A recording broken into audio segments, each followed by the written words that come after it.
What up, Cavs Nation? I'm your host, Ethan Sands, and I'm back with another episode of the Wine and Gold Talk podcast. And as you could probably tell, I'm under the weather. I'm dealing with a triple-digit fever, but I'm not going to let that stop me from getting you guys your contact. So stick with me. I'm about to pop a cough drop real quick, and we'll get going. All right. I'm coming to you guys after the Cavs 122-82 win over the Orlando Magic. 40-point victory. So let's get into the nuances of this contest, starting with the major stats after tonight's game. So tonight's 40-point win in Orlando is tied for the largest margin of victory in a road game in Cavs franchise history, dating back to 1988 at Charlotte Hornets, 133-93. This is also the second time this season that the Cavs have won a game by 40 points or more. They beat the Dallas Mavericks by 43 points on February 2nd in Cleveland. Tonight was also Cleveland's 15th win by 20 or more points, a new franchise record, franchise single-season record. The previous team mark was 14 wins by 20 or more points, and that happened in 3 different seasons: 1988-89, 2008-09, and 2015-2016. And we know how that 2015-2016 season ended. But we want to get into the little pieces of tonight's matchup, the actual game itself. And we always like to talk about plus minus and how impactful that stat can be for a team. And when you look at the plus minuses of a team that ended up winning a game by 40 points, it's surprising that 2 of those plus minus stats come from bench players. Tonight it was Dean Wade and Ty Jerome. Dean Wade had a plus minus of 23. Ty Jerome had a plus minus of 20. And the top plus minus rating from tonight's matchup was Isaac Okoro. He was a plus 25. And I think we got to start with Isaac, right? Although he might have just had 8 points, we got to see him be able to strap back up with his 3-point shot. He was 2 of 2 from deep. He had 1 steal, 4 rebounds. I think it's very important to touch on the fact of how much Isaac Okoro impacts the defensive end of the floor and how he continues to get back into a rhythm. Obviously, we understand this is just his 3rd or 4th game back from his shoulder injury, and he's still been able to check people on the defensive end that he wouldn't normally be playing defense against. And I think even when we talk about the shoulder injury and how that can impact his shooting form, and we're wanting to get him back into the flow of things because we came into the season and he was shooting some of the best that he has in his entire NBA career. His 3-point percentage has increased every single year of his career so far. And I think this is a telltale sign of him coming back and finally being back to the 100% healthy. As we know, the first time he returned back, it kind of felt like last season where guys were trying to come back too soon. Now guys are coming back and are being fully healthy. Another reason why Darius Garland was resting tonight with a hip contusion. He was out, but the Cavs still were able to pull out a 40-point victory against one of the best defenses in the NBA. The other factor in this is that the Cavs are able to have these blowout wins without, 1, Darius Garland, and 2, some of their better players, some of their star players having their show-out games. And that mentioning Donovan Mitchell, who had just 11 points. Obviously, he was orchestrating the offense. He had 5 assists. But I love he's got command of the game, right? And I think he enjoys those moments where he calls the play. He's the quarterback, and it's funny when he's out there, with Darius. I call a ton when Don's out there. He wants to call every play. So we have this little tug of war, but I love it. I mean, he sees stuff I don't see. Sometimes I see stuff he doesn't see, but he wants control of that of what we're doing, and it's great. But he was 1 of 4 from deep and 5 of 12 from the field, and yet there was only one player for the Cavs to score over 20 points. Or 20 points exactly, and that's Ty Jerome. Ty Jerome had 20 points And he was 4 of 6 from deep. He paired up with his bench roommate, his best friend, DeAndre Hunter, with 4 triples of his own as well. They combined for 8 triples, 8 of the Cavs, 19 triples. Every player that stepped onto the floor for the Cavs got a bucket, not just free throws, got a bucket. And I think that just shows not only the camaraderie, which we talk about so much, but the flow of the offense. And Kenny Atkinson kind of touched on that after the game, how they're able to spread the ball out a whole lot and get to different spaces and allow other players to get rolling. And Donovan Mitchell has been orchestrating that, especially in time where they don't have Darius Garland. And Kenny Atkinson made a point post-game saying that Jalen Suggs wasn't on the floor for the Orlando Magic. He's a big portion of what they were able to do last playoffs and just overall for the Magic's team.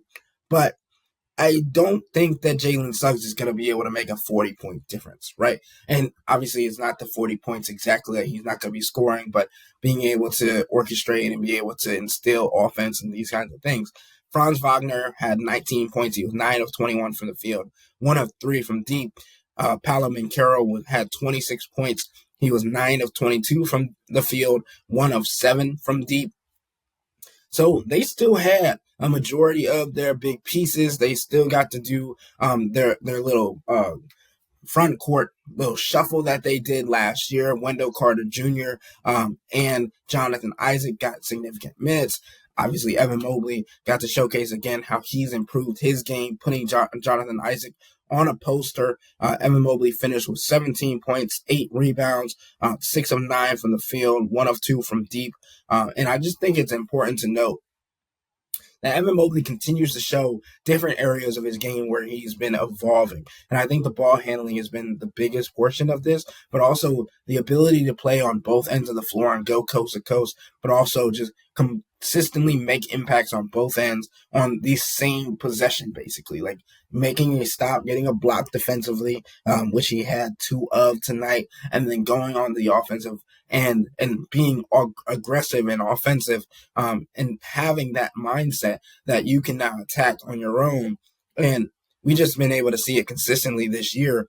And Evan Mobley continuously doing that is showing exactly how difficult he has become for other teams to defend, right? Whether it's been Franz Wagner, Paolo Banchero, Wendell Carter Jr., Jonathan Isaac. Like, it's not just the strength and the size and all of these other things. It's the skill set that he's now playing with that is allowing him to play comfortably at this level on a consistent basis. The other thing that's important, because we know that the Cavs get 2 off days, they're going to stay in Orlando to get workouts in before heading to Boston on Friday. And I'm going to get to that in a little bit. But the most minutes played by a Cavalier tonight was 28 minutes. That was Evan Mobley. The next was DeAndre Hunter, who played 27 minutes. Jared Allen played 25 minutes. Isaac Okoro played 24 minutes. Donovan Mitchell played 23 minutes, right? So, and Ty Jerome, who had 20 points, played 21 minutes, which is absurd to think about when you talk about the minute allocation of this team, being able to blow out a playoff contender, who was the 7th seed in the Eastern Conference, because of what they've been able to do on a consistent basis on the offensive end. And we've seen this team become an offensive juggernaut, but they were so focused this last month on their defensive end of the floor, and they held the Orlando Magic to 82 points. The other thing that I found very funny on this game was because Jared Allen last year during the playoffs was like, oh, this is a game to 85. Like when they talk about the playoff matchup of the first round of the Eastern Conference first round, like we've had these conversations about these 2 defensive-minded teams. And Jared Allen was like, yeah, it's the first to 85. And now they held Orlando to 82, but in the same breath, they put up 122. So I think it's another reassurance and another claim of how different this team can be or is, and is showing itself to be. And then when you're watching on the TNT or the Max broadcast, or you see Shaquille O'Neal talking about how Donovan Mitchell can't play to this caliber if they're going to win against Boston and all these different things, I think it's interesting, and I think it's warranted that you want your star player to play like a star against in these tough matchups, in the hard fought matchups. But Donovan Mitchell instilling confidence, even against a team like Orlando, for multiple players to score in double figures. They had 5 players score in double figures tonight. And Donovan was the lowest of them with 11. DeAndre had 17. Max Strus had 17. And I don't want to skip over Max, who had 5 threes tonight. Was a huge impact player on the ball, off the ball. And I mentioned Evan Mobley and Ty Jerome already. But I just think it's important that these bigger name folks that are now getting a sense of how good this Cavs team can be. And we've talked about this at length on the podcast. Like, Donovan's taking a step back is not a detriment to who he is as a player. It is allowing him to elevate everybody else around him. And then even if it needs to be like, oh, okay, it's Don time. Like, that's what Ty Jerome has called it, Don time. Like, when there is a sense of urgency, where there is a sense of this team needing somebody to step up, they know that they can lean on Don. Not to mention, Donovan Mitchell has been extremely successful against the Boston Celtics, not only in last year's playoff series, but again in this year's regular season as well.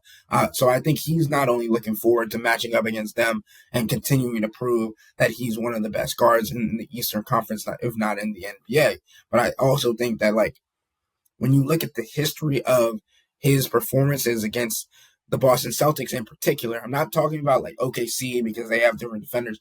When you talk about, or basically just Lou Dort, but when you talk about a team that has significant defenders, Jason Tatum, Jaylen Brown, Drew Holiday, whoever you want to match up against them, Donovan has shown against that team that he can still be successful.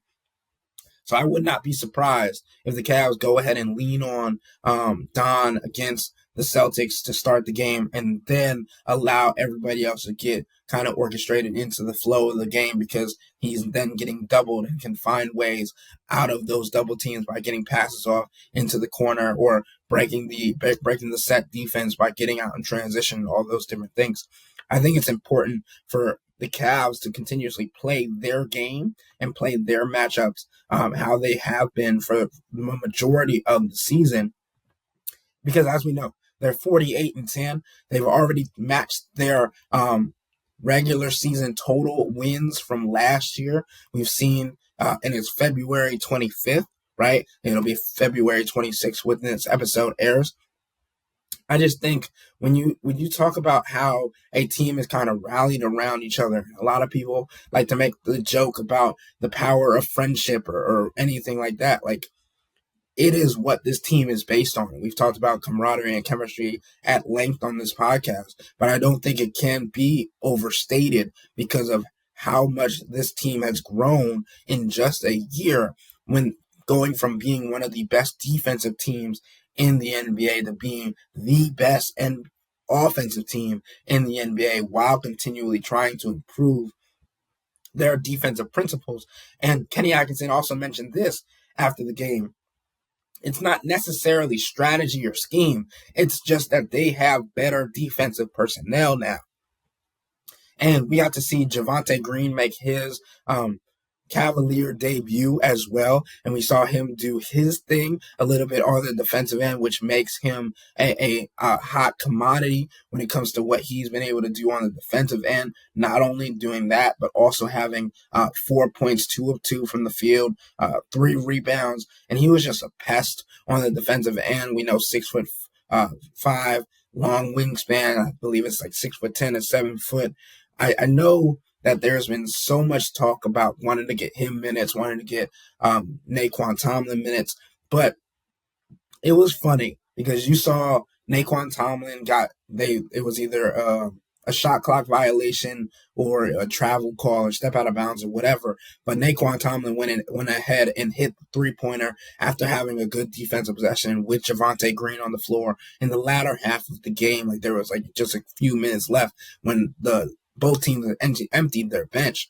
And you can just see this like Grinch-like smile from Kenny Atkinson because of how exciting he can get thinking about lineups, not even necessarily like playoff lineups, but like the talent that is on this roster. Like, and we've talked about this again, there does not seem to be a weakness on this team anymore. There's two big men that can cover on the perimeter, can switch, can guard, but also are two of the best rim protectors in the league. Then Kenny the Jet Smith and Shaquille O'Neal had this art, or I believe it was Kenny the Jet Smith and Ernie Johnson and all of them and Charles Barkley had this conversation about, is Darius Garland and Donovan Mitchell the best backcourt in the Eastern Conference? And they said, yeah. And then they said in the NBA, and then the only other option was going to be Luka and Kyrie. But we all know that that's not a situation that's right now, right? So then you talk about guys that can come off and be a wing, and that was the smallest margin right coming into the trade deadline. Now you have a wing market for this Cavs team of DeAndre Hunter, Max Strus, Isaac Okoro, who's been starting in the last two games and has shown why he's a player that they need on this roster and can show that he's continuously improving. I touched on him a little bit earlier, but the defensive effort from him and just the overall hustle is something that everybody on the Cavs can love and can appreciate because of the hard work that he put in to get back on the floor, but also understanding what it has taken for him to get to this point as an offensive player as well. And then getting into DeAndre Hunter a little bit more, because we talked about his 4 threes. I'm just so glad how aggressive he's being, right? He's not just trying to fit in. Like he's really came in to our team with force and kind of imposed his will on both ends. Like I said, sometimes after a trade, guys just want to fit in. They don't want to step on anybody's toes. He's just struck the right balance. I'm just thrilled. Again, both ends, right? It's the made shots, but it's also he's a big reason why we slowed them down and had a great defensive effort. The offense is almost a bonus, although I know in Atlanta he was having a great offensive year, but he just listen. You saw it, Banchero and Wagner tonight. He gets switched on them. He can hold them up. He can defend them. He gets Wendell Carter on him. He can hold them up and defend them. He defends 1 through 5. Those guys are invaluable, and he does it intelligently, right? He doesn't foul. He's in the right position. Gets great contests. Real credit to his background, right? UVA, Tony Bennett. Like when you get guys from elite programs like that, his fundamentals are on both ends are excellent. The funniest thing, or the best little nugget that I had from Kobe Altman's interview after the acquisition of DeAndre Hunter, was him literally in a Zoom call, like showcasing and demonstrating his shot form to break down how DeAndre Hunter's shot allows him to shoot over defenders with ease. And now we've been able to see it in real time. And I think that's the beauty of having a president of basketball operations like Kobe Altman that isn't just an accountant, isn't just someone that is thinking about the numbers, but he's a guy that knows the game of basketball. He's been around basketball a long time.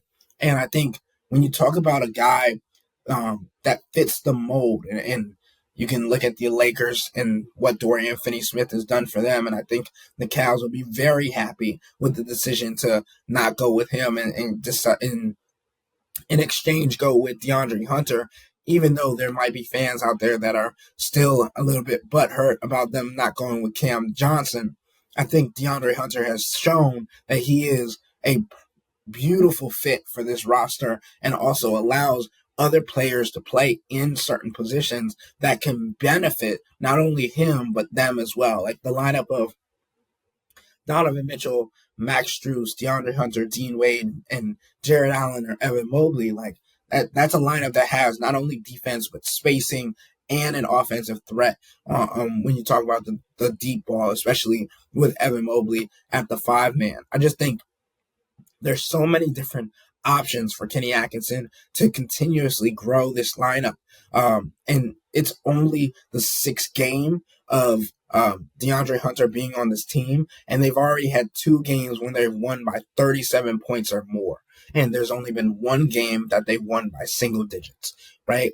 So I think when you talk about how a team is continuously rallying around each other and learning about where someone wants the ball, where someone is allowed to play more at, or simply giving him the ball and letting him go and make plays on his own, I think is a testament to how this team is so welcoming, but also understanding of how he is already, like we said already on this podcast, Darius Garland and Donovan Mitchell admitted the day after they acquired DeAndre Hunter, before he was even with the team, they were like, we've already gotten better. We've already gotten better because of the trades that we made, even if it might have been an emotional toll on us. But subtracting George Niang and subtracting Karis LeVert, much less Karis LeVert than George Niang in the playoff series, but they now don't have any weaknesses. They don't have as many players that can be attacked on the defensive end. And as we've talked about on this podcast previously, the Cavs believe that they can get away with having one attackable player on the defensive end at a time. So you will not likely see a lineup with Darius Garland and Ty Jerome, but they'll split those minutes up so to allow for those two to have the most support defensively when it comes to guys being able to back them up. Ty Jerome will likely be paired with DeAndre Hunter and either Jared Allen or Evan Mobley and Donovan Mitchell, while Darius Garland will be paired up with Max Strus and Dean Wade and guys that can help him at the point of attack and switch a whole lot, because we know that the Cavs and teams will look to force switches when it comes to Darius Garland and Ty Jerome. But when it comes to those two matchups, I think it's increasingly obvious that the defense can switch and has confidence in protecting those guys, and they've gotten better by not over-helping and not fouling as much. Obviously, Ty Jerome still gets into some foul trouble here and there because, as I've said on this podcast, he's very handsy, and he doesn't have the best hips in the world, demonstrated by how earlier in the season he fell when trying to do the icky shuffle and celebrating, getting back on defense. But he's a guy that can get his hands in space and can create difficult opportunities for players that like to try and play with their food on the defensive end because he can just stay right in front with his hands or pickpocket as well. And finally, when it comes to just how this team has acclimated with almost being healthy, right? They were able to win by 40 points without Darius Garland now. And as Kenny Atkinson said, that he would be probably out 1-2 games. Now you're looking at a 2-day break, then coming to Boston on Friday. I think you see the return of Darius Garland, and I think he wants to be back on the court for that game, because not only will there be an opportunity to showcase that he's a different player, but for this team, there has not been a bigger test this season than the Boston Celtics, and they continuously understand that that is the matchup that could present itself in the Eastern Conference Finals. And if they can beat them in the regular season while healthy, then they know internally the belief is different that they can beat them in a 7-game series, whether that's however many games it'll take. There's a different belief factor, and that has been one of the biggest things for this Cavs team when you talk about Kenny Atkinson trying to use buzzwords in interviews or whatever he might be talking about. But him knowing that his players are watching these interviews, him knowing that he's having these conversations behind closed doors with his players, like trying to create a sense of belief of being able to beat these above 500 teams. And the Cavs have the best record against above 500 teams in the NBA. So that's not the issue. It's more so against teams like Houston, like OKC, like Boston. Those are the three real teams that the Cavs have struggled with this season, and they want to show themselves more so than show anybody else, even though they might want more recognition, even though they might feel like they need more of attention and all those things, and they're getting it nowadays. I mean, Stephen A. Smith has talked about them relentlessly on First Take recently. So I definitely think that this Cavs team is starting to get the admiration that they've been looking for in their 48-10 record, 8-game winning streak. I mean, they're 2 games away from their third double-digit win streak this season. That it's very much due, and they deserve all of what they're getting. But internally, they know that they have to beat Boston. We've got to prove we can beat them.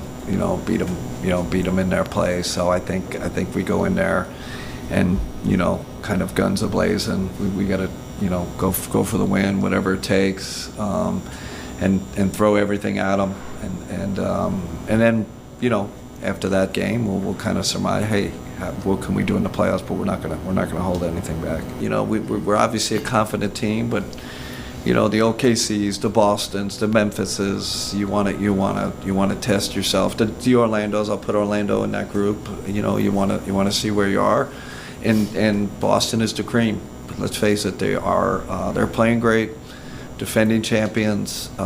So this is like a perfect time. This is gonna be really fun test for us, and a good challenge. But I'm interested to see where we measure up again against them.